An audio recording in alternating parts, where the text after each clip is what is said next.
جو شخص بھی کسی روزے دار کو افطار کرائے تو اللہ تعالیٰ اس کی برکت سے اس روزے دار کے روزے کا ثواب افطار کرانے والے کو عطا کرتا ہے، اور روزے دار کے روزے کے ثواب میں کوئی کمی نہیں آئے گی۔ ایسا نہیں کہ اس کے ثواب کو کچھ لے کر اس کو دے دیا جائے، نہیں، اس کو بھی پورا مل گیا، اس کو بھی پورا مل گیا۔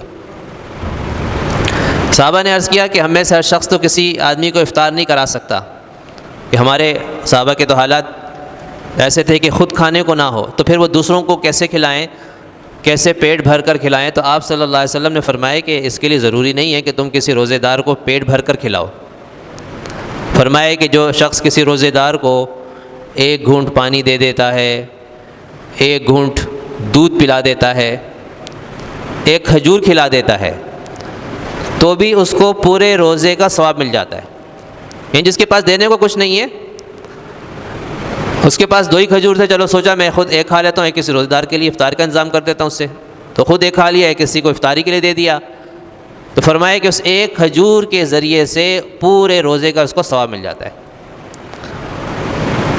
لیکن یہ اس شخص کے بارے میں آپ صلی اللہ علیہ وسلم نے فرمایا کہ جو استطاعت نہیں رکھتا کسی کو پیٹ بھر کر کھلانے کی۔ ہاں، جس کے اللہ نے استطاعت دی ہے کہ کسی کو پیٹ بھر کر افطاری کرا سکے تو اس کو پیٹ بھر کے افطاری کرانی چاہیے۔ تو آپ اندازہ لگائیں کہ روزے تو 30 ہیں، مہینے میں 30 روزے ہیں، لیکن اللہ تعالیٰ نے ایک چانس دیا ہے کہ کئی روزوں کا ثواب انسان کما سکتا ہے۔ مثال کے طور پہ اگر وہ آدمی روزانہ کسی ایک آدمی کی افطاری کا انتظام کرتا ہے تو ایک مہینے میں اس کو 60 روزوں کا ثواب مل گیا۔ 30 اس کے اپنے روزے اور 30 اس نے جس کی افطار کا انتظام کیا۔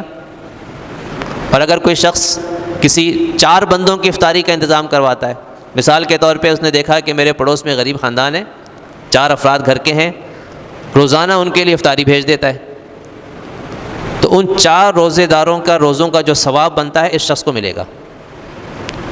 تو 120 روزوں کا ثواب، 4 بندوں کا 30، ہر ایک کے 30 روزے، تو 120 وہ ہو گئے، 30 اس کے اپنے ہوئے، 150 روزوں کا ثواب مل گیا۔